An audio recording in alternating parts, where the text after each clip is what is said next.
2025 की पहली तिमाही खत्म होने जा रही है, फिर भी आईपीओ का कोई नाम नहीं ले रहा है, कोई कंपनी आईपीओ नहीं ला रही है। इसका क्या रीजन है? 2025 में बहुत सारी कंपनियां आईपीओ लेने के लिए तैयार हो रही है, लेकिन वो समय का इंतजार कर रही है। कौन से समय का? उस समय का इंतजार कर रही है जिस समय बाजार टॉप पे हो। उस समय अगर आईपीओ लेकर आएंगे तो हम किसी व्यक्ति को माल अच्छे तरह से चिपका सकेंगे। यानी आईपीओ लेने का मतलब क्या है? अपना माल ऊंचे भाव में बेचना। एक दुकानदार अपने माल को कैसे सजा के बेचता है, अपने माल को कैसे ऊंचे दाम में बेचता है, ऐसे ही बड़ी बड़ी कंपनियां जो आईपीओ लेके आती है वो अपने माल को सही दाम ले ऊंचे भाव में बेचने की कोशिश करते हैं। खराब कंपनियां भी अगर आईपीओ लेके आती है तो लिस्टिंग में अगर बाजार टॉप पे होता है तो उस टाइम उसका भाव बहुत महंगा होता है। तो हम रिटेलर लोग, अनजान लोग उस आईपीओ में फंस जाते हैं, फिर हमारा माल धीरे धीरे कम होते जाते हैं।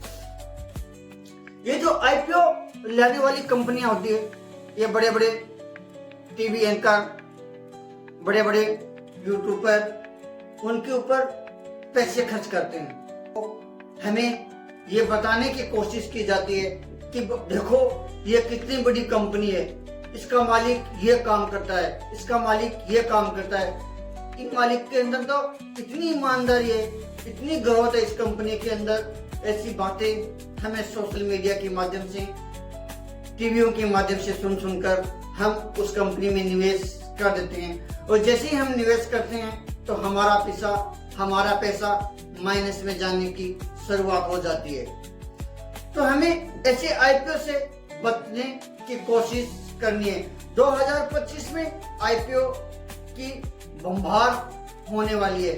2024 के अंदर भी आईपीओ खूब आए थे, और 2025 के अंदर भी मार्केट अगर अच्छे भाव के अंदर चला गया, निफ्टी 50 अगर ऊपर चली गई, तो उस जगह पे ऊपर आईपीओ भरपूर आने वाला है। अभी आईपीओ की तैयारी हो रही है। तो हमें कोई कंपनी हमें चुना न लगा सके, इस पर आंखें खोलकर खाली दिमाग रखकर निवेश करना है, ना कि हम अंधे मुंह पैसा लगा दे, सोशल मीडिया के कहने से किसी से टिप्स लेके पैसा लगा दे। ऐसा अगर करोगे 2025 के अंदर तो परमानेंटली लॉस होने की संभावना अधिक दिखाई दे रही है। 2025 में जब वो आईपीओ आएगा तो गुणगान गाने के लिए, किसी कंपनी का अगर गुणगान करना है हमें, तो हमें कोई ना कोई उदाहरण तो दिखाना पड़ता है।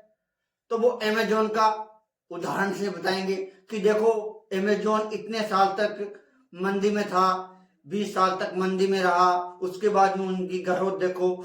अगर हमारी भी कुछ सालों तक अगर हम लॉस में चलते हैं तो बाद में हम अमेजोन बन जाएंगे, इस टाइप की बातें होने लगेगी। तो ऐसे आईपीओ से हमें जरूर बचना है। जो आईपीओ अगर वैल्यूएशन सही होगी तो उनका ज्यादा प्रचार प्रसार नहीं होने वाला है। बस उनके अंदर बड़े बड़े इन्वेस्टर आएंगे और चुपचाप उसकी लिस्टिंग हो जाएगी। ऐसा सोचना कि जिस आईपीओ की ज्यादा चर्चाबाजी हो रही है, ज्यादा शोबाजी हो रही है, उस आईपीओ को थोड़ी सी आंख खोलकर थोड़े खाली दिमाग से जरूर पढ़ना और अपने पैसे को जरूर बचा के रखना 2025 के अंदर। नमस्कार।